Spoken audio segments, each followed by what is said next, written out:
Okay, chapter 14, chemical kinetics, take 3. Yes, I said take 3.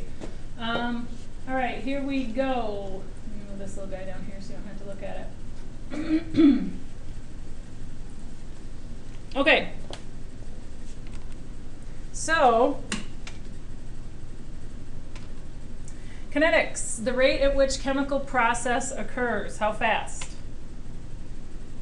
And the reaction mechanism, exactly how the reaction occurs. Basically, mechanism means steps, these steps that it occurs in. Okay, so we're going to put reactions into steps. Factors that affect reaction rates. Physical state of the reactants. In order to react, molecules must come into contact with each other. And we talk about the homogeneous or heterogeneous mixtures. The more homogeneous the mixture of the reactants, the faster the molecules react. Now, when they're talking about homogeneous here, what they're talking about is the phases. That's what we're talking about. We're talking about the physical state. So a homogeneous mixture would be like a gas and a gas. That's homogeneous. A heterogeneous mixture would be like a gas and a liquid, or a gas and a solid, or you get the point. Things that are homogeneous, two gases, are going to react faster because they can come into contact with each other easier. Liquids and gases are going to react faster together than a solid with anything, because when you're talking about solids, you have to talk about surface area, okay? And on solids with surface area, the greater the surface area, the faster the reaction is going to go, because more surface area means there's more places for other molecules to come into contact with it. Whoa, that went a little bit fast, didn't it? Okay, concentration of reactants. As the concentration of the reactants increases, the likelihood for the reactant molecules to collide. So this is like, think about expressways. And that expressway that when you drive it, there's not that many cars on it. I mean, there's cars, but not a ton. It's not bumper-to-bumper traffic. That expressway on a nice day isn't going to, say, have as many accidents as a highly concentrated expressway where there are a ton of cars, okay? And the rate of the accidents is probably going to be higher on that busy expressway. These two pictures are of steel wool. All right, this steel wool is heated in air all around, right? And we've got fire, okay? Within that air, there is some oxygen, but there's a bunch of other stuff also. There's nitrogen, okay? There's tons of other stuff in our air. And you get, you know, pretty flame, whatever. This one is heated in pure oxygen. Okay, within this container is pure oxygen. Look at the difference at what's happening here, because the concentration of the oxygen is so much higher, so it has that much more opportunity to come in contact with the heated steel wool. Okay? Okay, temperature. This shouldn't be new news to you guys, that when you increase the heat on something, there's more kinetic energy, and if there's more kinetic energy, they move faster, and if they move faster, they can collide more often, okay? Therefore, faster rate, all right? The presence of a catalyst, and a catalyst is something that is added to a reaction for the sole purpose of increasing the rate of that reaction. It has nothing to do other than that with the reaction. Catalysts are not consumed during the course of the reaction. They do not affect the product in any way. They just get you the product faster. Okay?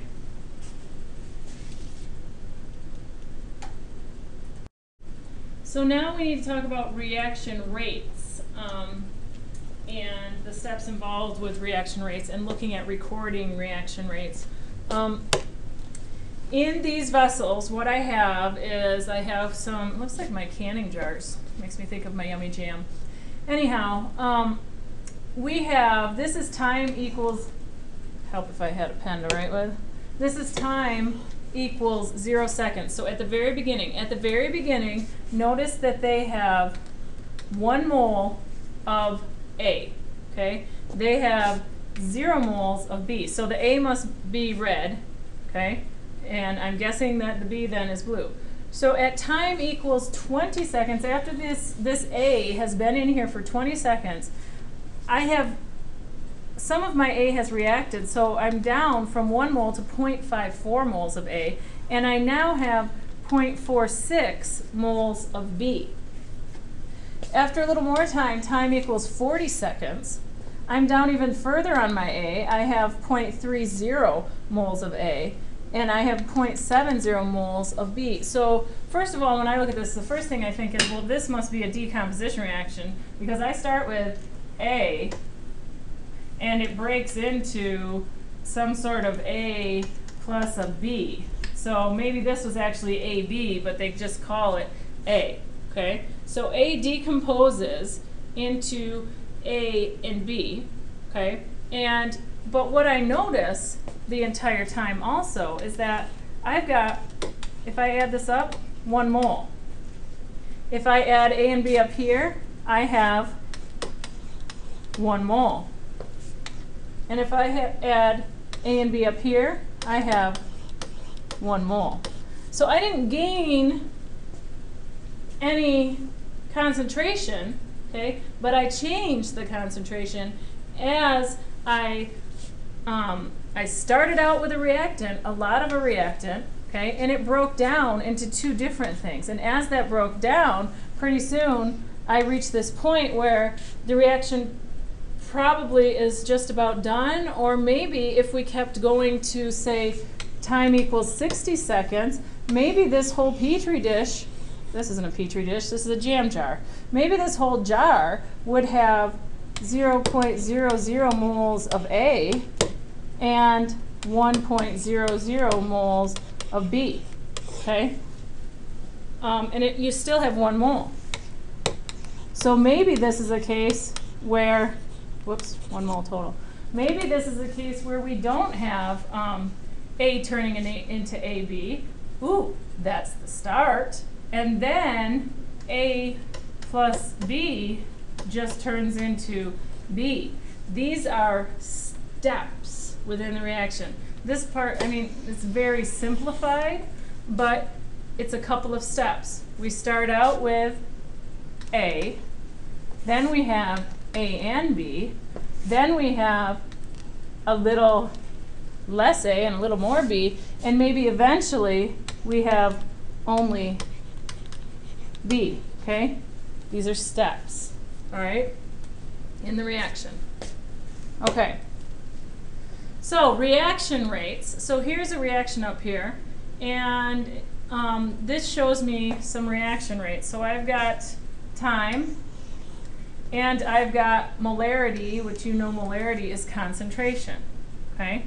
In this reaction, the concentration of the butyl chloride, C4H9Cl, was measured at various times. And the average rate of the reaction over each interval is the change in the concentration divided by the change in time. Okay, so they took the change, notice these little arrows right here, okay? So they took the change between these 2 things and divided it by the change in these 2 things, and that gives you this reaction rate. They took the change in this and this and divided it by the change in this, and that gives you this reaction rate. And you could work your way down.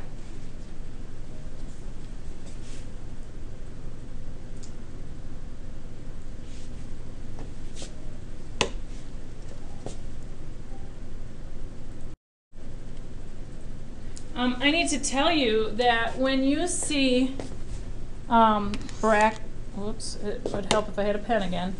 When you see brackets like this around something, that means concentration, okay? All right, so notice it says, what happens to the average rate as the reaction proceeds? And explain your answer using one of the factors that affect the reaction rates. And I've got circled here the average rates, okay? Those are circled. What do you notice? What's the trend as the reaction proceeds? So as the reaction proceeds means that as the reaction goes this way, what do you notice about what happens to the rates and why? Why do you think that happens? Okay? You guys have to figure that out. It's part of your questions. Aren't you lucky? Reaction rates, a plot of the concentration, because there's brackets, versus time for this reaction yields a curve like this, where we've got our concentration on this side, and we've got our time down here. The slope of the line tangent to the curve at any point is the instantaneous rate at that time. Slope and tangent, trigonometry, that's what it makes me think of. Anyhow, instantaneous time right here, right where it hits, okay?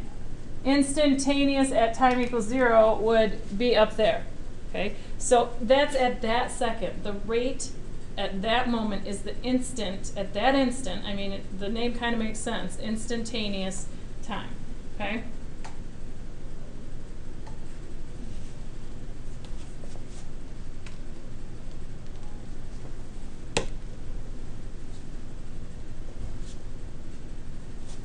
Keep going, little guy. I feel like I'm losing my... Okay, guys, it's not moving on for me.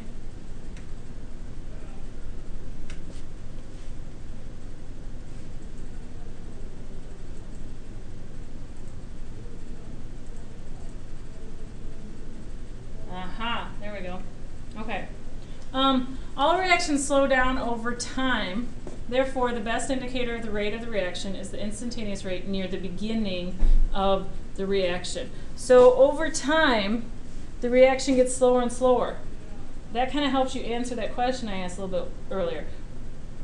Why does it get slower and slower over time? What happens over time that would cause the reaction to go slower?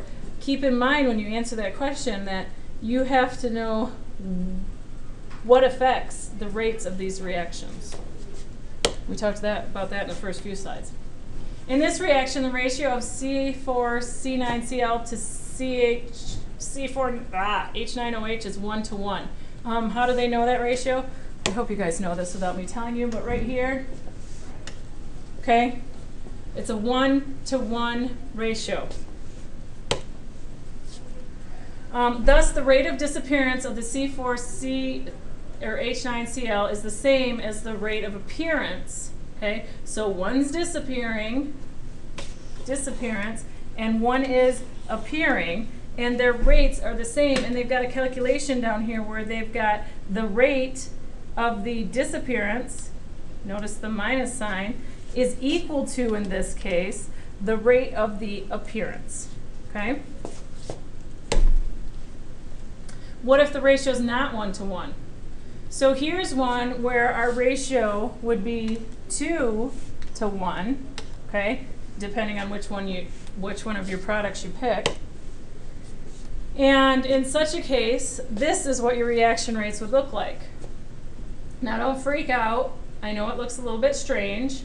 Right here they're comparing the reaction rates. They're talking about the reaction rates of the HI and of the I. They're not worrying about the hydrogen right now. And you'll notice this 1/2. And that's because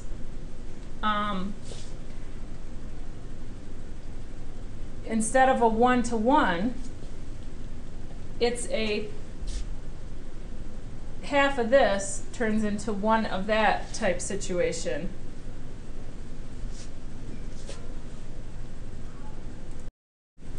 Okay, so don't freak out because I'm going to show you how we got this equation. It's really a lot easier than what you think it is. If I can get my PowerPoint to move again. Move, PowerPoint, move. There we go. To generalize for the reaction, okay, so here's a simplified reaction. All right, much easier than what it looks. So when you have a reaction that has coefficients, oh, I'm on highlighter, that has coefficients, okay, It's still the same rate equation. These are the same rate equation. It's the change in the concentration over the change in the time. But this time, we put 1 over whatever the coefficient was in front of each one. And notice the minus sign here and the minus sign here, because they are disappearing. You don't see a minus sign over on the other side because those are appearing. Okay? That is the end. So you have questions that you need to answer. Check your Google Docs. They go with section 14.1 and section 14.2 in your book. So if you miss something in the slide, you can open your book and check it out in there. And I will see you in class on Monday. Be ready to solve some of these problems. All right. Adios. Have a good weekend.